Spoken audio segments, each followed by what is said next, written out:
Welcome student once again in your history online class.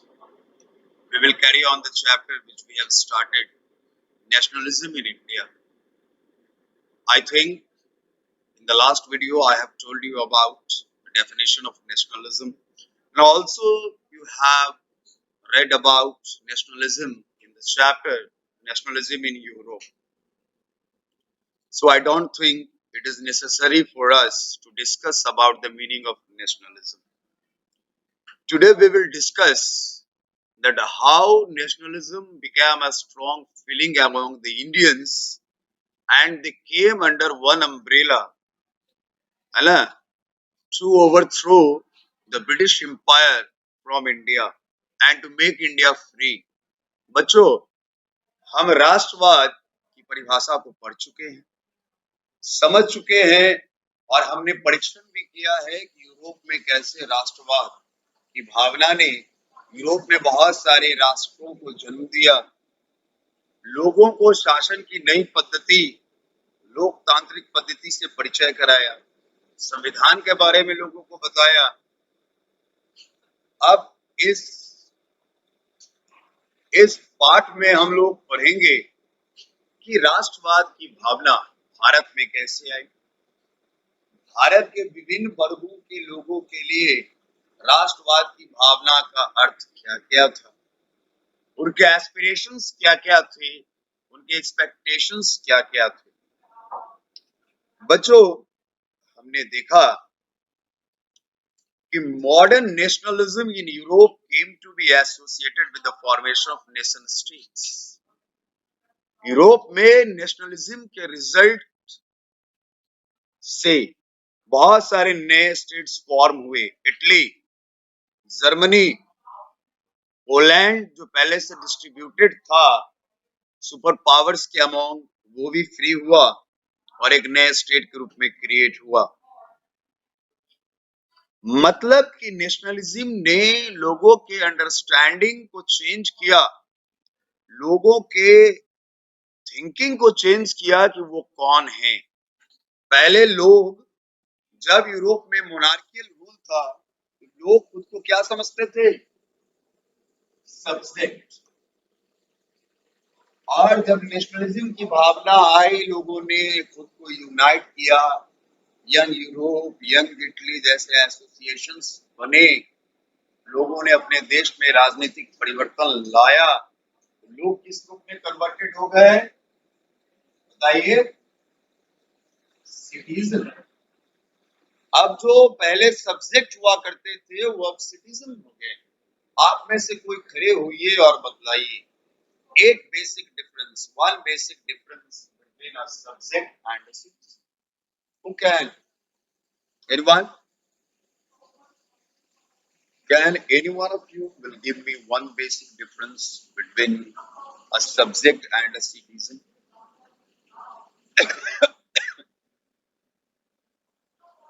Being a subject, you are not enjoying any right.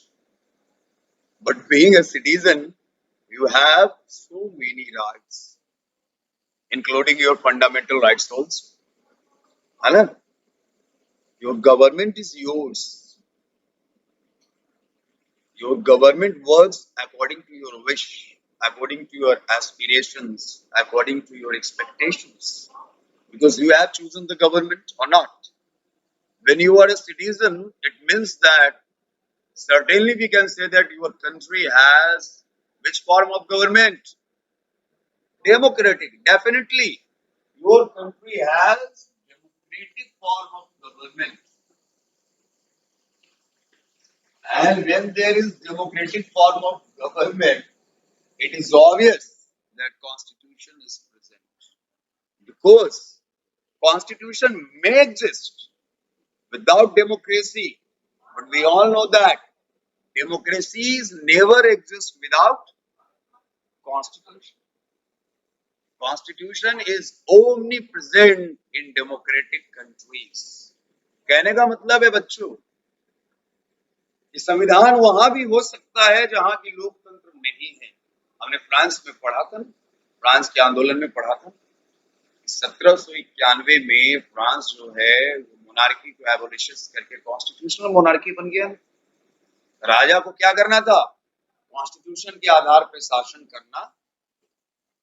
वो पूर्णतः लोकतंत्र नहीं बना था, फिर भी वहां कॉन्स्टिट्यूशन था। तो मेरे कहने का मतलब है कि कॉन्स्टिट्यूशन वहां भी हो सकता है जहां पर लोकतंत्र नहीं है, पर जहां लोकतंत्र है वहां निश्चित रूप से कॉन्स्टिट्यूशन होगा, क्योंकि लोकतांत्रिक सरकार कॉन्स्टिट्यूशन के आधार पे ही काम करती है।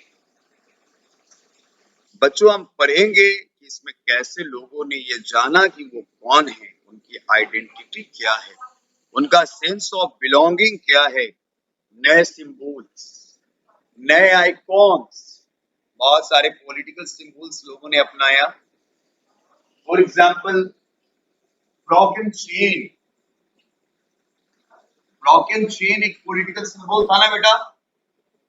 Means becoming free. और ऐसे बहुत सारे पॉलिटिकल सिंबल्स के बारे में आपने क्लास 9th में भी पढ़ा है, क्लास 10th में भी पढ़ा है। New songs, new ideas, for example Marseillaise, जो वॉलंटियर्स फ्रांस की सेना में लड़ने के लिए जा रहे थे, फ्रांस की सेना की तरफ से, वो मार्शलिस नाम के स्थान से विजय गीत गाते हुए जा रहे थे, और उसी गाने को फ्रांस का नेशनल एंथम बना दिया गया, जिसे कंपोज किया था रॉजर डी एस, है ना? ये तो आप जानते हैं बच्चों। New ideas forged new links and redefined the boundaries of communities. Communities के बाउंड्रीज के बारे में बतलाया गया। In most countries, the making of this new national identity was a long process. How did this consciousness emerge in India? बहुत सारे देशों में ये जो लोगों की नई आइडेंटिटी बनी, प्रजा से जो नागरिक बने लोग, ये बेटा एक रात में नहीं परिवर्तन हुआ। ये चेंज आने के लिए बहुत लंबा समय लगा। और हम पढ़ेंगे कि भारत में कैसे चेंज आया। 200 वर्षों से गुलाम था भारत, और कैसे भारत अंग्रेजों के क्रूर शासन से आजाद, कैसे भारतीयों के अंदर राष्ट्रीयता की भावना जागृत हुई, और उस भावना ने अंग्रेजों को भारत से खदेड़ दिया, है ना? तो इसके बारे में हम अब डिस्कस करेंगे। In India, as in Vietnam and many other colonies, the growth of modern nationalism is intimately connected to the anti-colonial movement. हमारा जो मूवमेंट था वो एंटी कॉलोनियल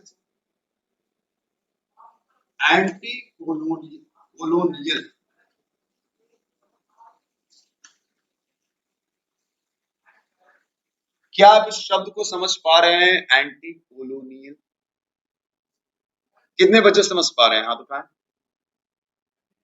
मैंने कई बार आपको बताया है, colonialism and imperialism. Imperialism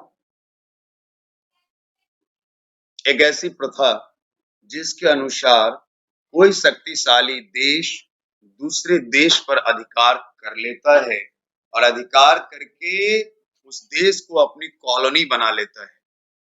colony बना लेने का मतलब कोई घर मकान बना लेना नहीं।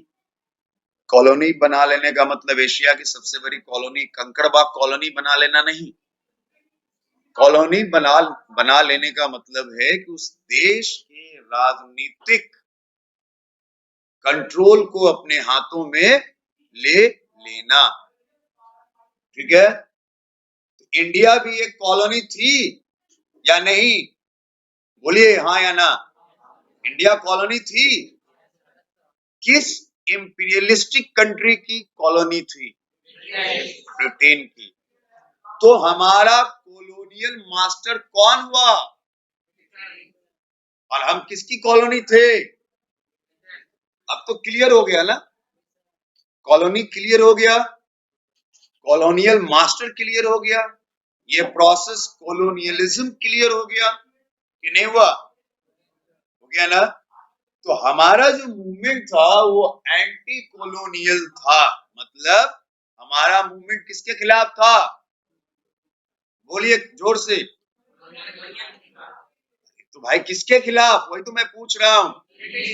ऐसे बोलिए ना, एंटी कॉलोनियल मतलब कॉलोनियलिज्म सिस्टम के खिलाफ था। तो हमारा कॉलोनियल मास्टर जर्मन नहीं ना था, हमारा कॉलोनियल मास्टर रशियन नहीं ना था, अमेरिकन नहीं ना था, हमारा कॉलोनियल मास्टर था ब्रिटिश। उसके खिलाफ हमारा मूवमेंट था। भारत के जितने भी ग्रुप्स थे, सोशल ग्रुप्स, अगर हम सोशल ग्रुप्स की बात करें तो पीजेंट्स, लैंडलॉर्ड्स, क्राफ्ट्स पर्सन या प्रिंसली स्टेट्स, बेटा ये सबके सब ऑपरेस्ट थे, सबके सब ऑपरेस्ट थे, सबके सब अंग्रेजों के सताए हुए। जो किसान थे वो सताए हुए इसलिए थे कि इनसे लगान बहुत लिया जाता था, टैक्स बहुत लिया जाता था। टैक्स देने के लिए कभी कभी इनको अपने जमीन का टुकड़ा भी बेचना पड़ता था, अपने घर के जेवर भी बेचने पड़ते थे, है ना, पर टैक्स भरना पड़ता था। नेचुरल कैलामिटीज के समय में भी इनको टैक्स भरने से रिलैक्सेशन नहीं मिलता था। लैंडलॉर्ड्स भी ऑपरेस्ट थे, अंग्रेज इनको कहते थे एक बार में ही सारा टैक्स जमा कर दो, नहीं तो तुम्हारी जमींदारी छीन ली जाएगी, सारा टैक्स जमा करो, और बढ़े हुए रेट से जमा करो। वो भी परेशान थे। क्राफ्ट्स पर्सन परेशान थे, क्यों? क्योंकि अंग्रेजों ने एक ऐसा सिस्टम लगा दिया था कि भारत में बना हुआ सामान दूसरे देशों में जाना मुश्किल था, क्योंकि एक्सपोर्ट ड्यूटी, एक वर्ड है एक्सपोर्ट ड्यूटी, एक्सपोर्ट ड्यूटी का मतलब होता है बाहर जाने वाले सामानों पर लगने वाला टैक्स। इसको बहुत ज्यादा कर दिया बेटा, एक्सपोर्ट ड्यूटी को बहुत ज्यादा कर दिया। अब क्राफ्ट पर्सन जो सामान बना रहा है उस पर बहुत ज्यादा टैक्स देकर अपने सामान को बाहर भेजेगा, सामान बहुत महंगा हो जाएगा, तो हो सकता है उस सामान के खरीदार ना मिले, और अगर क्राफ्ट पर्सन का सामान न बिकेगा तो वो बेरोजगार हो जाएगा, भुखमरी का शिकार हो जाएगा।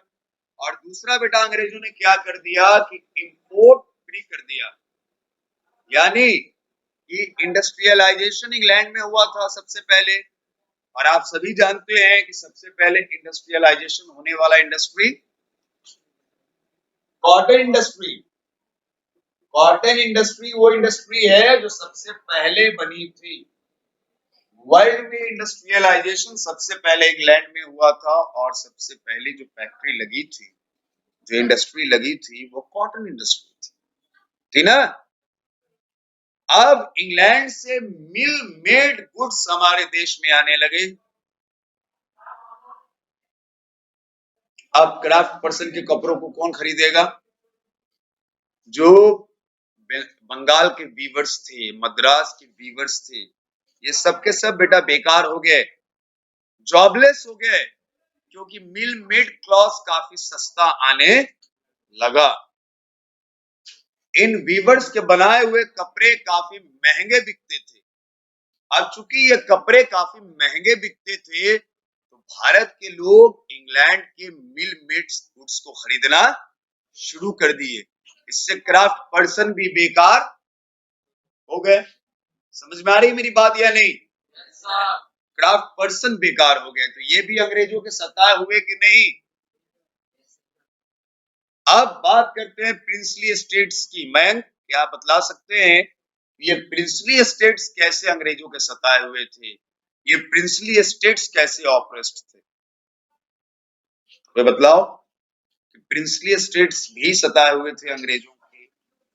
क्योंकि हमने देखा है कि जो 1857 का सिपाही विद्रोह था, उसमें झांसी की रानी की बहादुरी के किस्से, आरा के महाराज कुंवर सिंह के बहादुरी के किस्से, तात्या टोपे के बहादुरी के किस्से मिलते हैं, और ये किसी न किसी प्रिंसली स्टेट से कनेक्टेड थे। यानी हम कह सकते हैं कि 1857 के विद्रोह में प्रिंसली स्टेट्स का भी एक्टिवली पार्टिसिपेशन था। क्यों, कैसे ये सताए हुए थे, कोई बतलाओ। मैं बतलाता हूं बेटा। ये जो प्रिंसली स्टेट्स थे, ये इसलिए सताए हुए थे कि इन प्रिंसली स्टेट्स को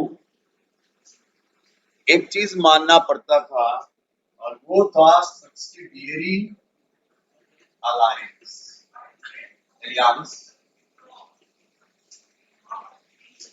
अंग्रेज जबरदस्ती इन प्रिंसली स्टेट्स को कहते थे कि भाई हम तुमको सुरक्षा देंगे, दूसरे राज्यों से तुमको खतरा नहीं होगा, अगर युद्ध का समय आएगा, दूसरा राज्य तुम पर कब्जा करना चाहेगा, तो हम तुम्हारी सुरक्षा करेंगे, इसके बदले में तुम्हें हमें टैक्स देना पड़ेगा।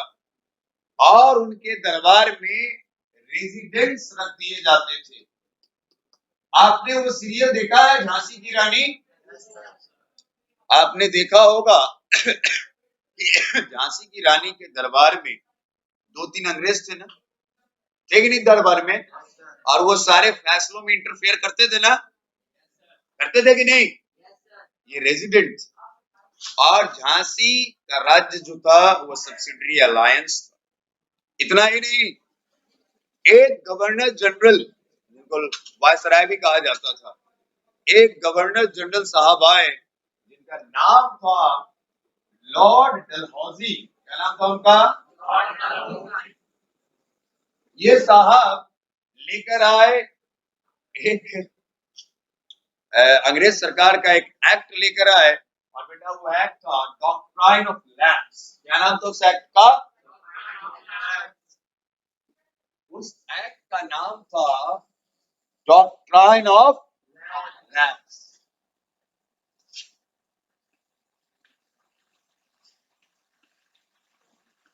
इसके आधार पर बेटा कि अगर कोई राजा है जिसकी अपनी कोई संतान ना हो, अपनी संतान, गोद लिया हुआ नहीं, भाई का बेटा नहीं, है ना, भाई का बेटा नहीं, गोद लिया हुआ नहीं, अगर अपनी संतान ना हो, उस राजा का राज्य यानी उस प्रिंसली स्टेट को अंग्रेजी शासन में मिला लिया। नागपुर, सतारा, ऐसे बहुत सारे राज्यों को डलहौजी साहब ने हड़प लिया। डॉक्ट्राइन ऑफ लैप्स को हिंदी में कहते हैं, मयंक सर थोड़ा ध्यान दीजिएगा इधर, डॉक्ट्राइन ऑफ लैप्स को कहते हैं राज्य विलय की हड़प नीति। राज्य की हड़प नीति, हड़प लेते थे, यही कारण था, क्योंकि झांसी की रानी ने गोद लिया था एक बच्चे को, है ना, गोद लिया था एक बच्चे को, और डलहौजी साहब उसको झांसी का उत्तराधिकारी मानने को तैयार। तो हमने क्या देखा? प्रिंसली स्टेट्स भी अंग्रेजों के सताए हुए, सबका दुख एक था कि नहीं? भारत के जितने क्लासेस थे, इकोनॉमिकल क्लासेस हो, पॉलिटिकल क्लासेस हो, सबका पेन सेम था, इसलिए सबके सब एक प्लेटफॉर्म पे आ गए, सबके सब एक अम्ब्रेला के नीचे आ गए। ठीक है बच्चों? Each class and group felt the effect of colonialism differently. Their experiences were varied. उनका एक्सपीरियंस अलग अलग था।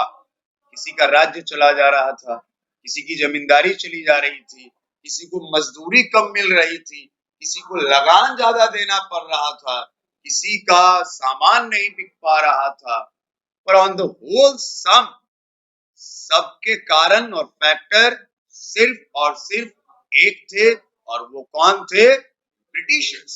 कौन थे? समझ में आ गया कि क्यों सारे लोग एक अम्ब्रेला के नीचे आ गए?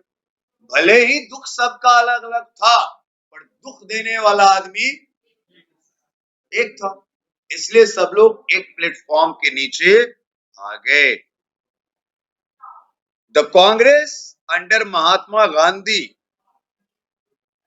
tried to force these groups together within one movement, and the unity did not emerge without conflict. But the unity did not emerge without conflict.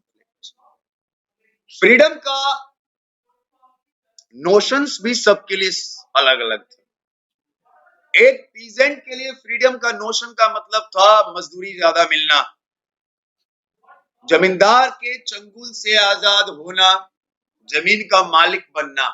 नहीं, एक जमींदार के लिए फ्रीडम का नोशन था जमींदारी टैक्स का भार कम होना। एक क्राफ्ट पर्सन के लिए फ्रीडम का नोशन था क्या? उसके सामान का बिकना, उसके सामान का खरीदार मिलना। एक प्रिंसली स्टेट के लिए फ्रीडम का नोशन क्या था? कि उनके राज्य का अंग्रेजी शासन में विलय ना होना, उन्हें मजबूर होकर अंग्रेजों को टैक्स ना देना। एक प्लांटेशन वर्कर के लिए फ्रीडम का नोशन क्या था? कि जो वो बॉन्डेज लेबर थे, बंधुआ मजदूर थे, उससे उनको आजादी मिलना और जब चाहे तब अपने घर जा। बेटा, सब लोगों के लिए फ्रीडम का नोशन अलग अलग था, पर कॉमन गोल क्या था? फ्रीडम चाहिए। नोशंस डिफरेंट थे पर गोल तो सेम था। जैसे आज रिलीजन है, अब मुस्लिम हो, सिख हो, क्रिश्चियन हो, पारसी हो, जैन हो, कोई भी हो, पर रास्ते अलग अलग भले हो अपने इष्ट देव को याद करने का, पर हम याद उस सुप्रीम पावर को करते हैं जो इस पूरी दुनिया को चला रहे हैं। और वो सुप्रीम पावर एक ही है, वो सुप्रीम पावर एक ही है। मुस्लिम के अल्लाह, हिंदुओं के राम, क्रिश्चियन के जीसस, पारसी के जरथुस्ट्र, है ना, सिखों के वाहेगुरु, सबके सब एक है। एक सुप्रीम पावर है जो इस पूरे यूनिवर्स को चला रहे हैं। ठीक उसी प्रकार से बेटा, फ्रीडम का नोशंस भले ही सबके लिए अलग अलग था, पर सबका जो फैक्टर था वो एक था, अंग्रेजों से आजादी। महात्मा गांधी के नेतृत्व में कांग्रेस ने बहुत उत्कृष्ट काम किया। महात्मा गांधी ने सबसे पहले यह जरूरत समझी कि जो डिफरेंट कम्युनिटीज है इंडिया के, जो डिफरेंट इकोनॉमिकल क्लासेस है इंडिया के, उन सबको क्या किया जाए? एक किया जाए, सबको यूनिफाई किया जाए। उनके आपस में जो कन्फ्लिक्ट थे, उन कन्फ्लिक्ट को रिजॉल्व कराया महात्मा गांधी ने और सबको अंडर वन प्लेटफॉर्म ले आए।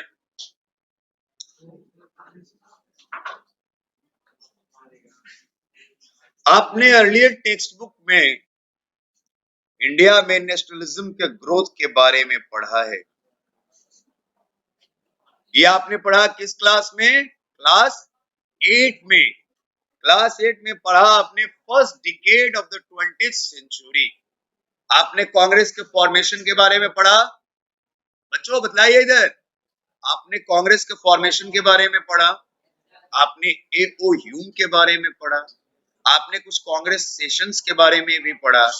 अब हम अपने क्लास 8 में हमने जिस यात्रा को प्रारंभ की थी, अब हम उस यात्रा को आगे लेकर चलेंगे। भारत की आजादी की लड़ाई की यात्रा, इसको लेकर हम आगे चलेंगे।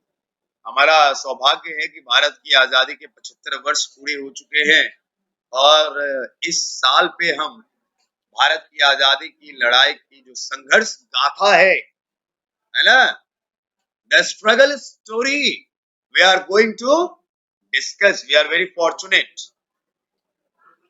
बच्चों, इस चैप्टर में हम लोग पढ़ेंगे 1920 से आगे। 1920 के बाद का जो साल है 1921, ये साल है नन कोऑपरेशन मूवमेंट का साल।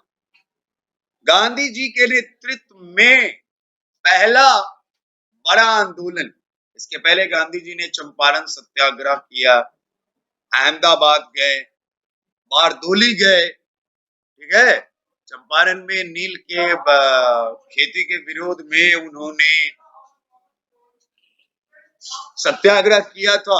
अब हम पढ़ेंगे 1921 का असहयोग आंदोलन, नॉन कोऑपरेशन मूवमेंट, और उसके बाद 1929 का सिविल डिसओबीडियंस मूवमेंट।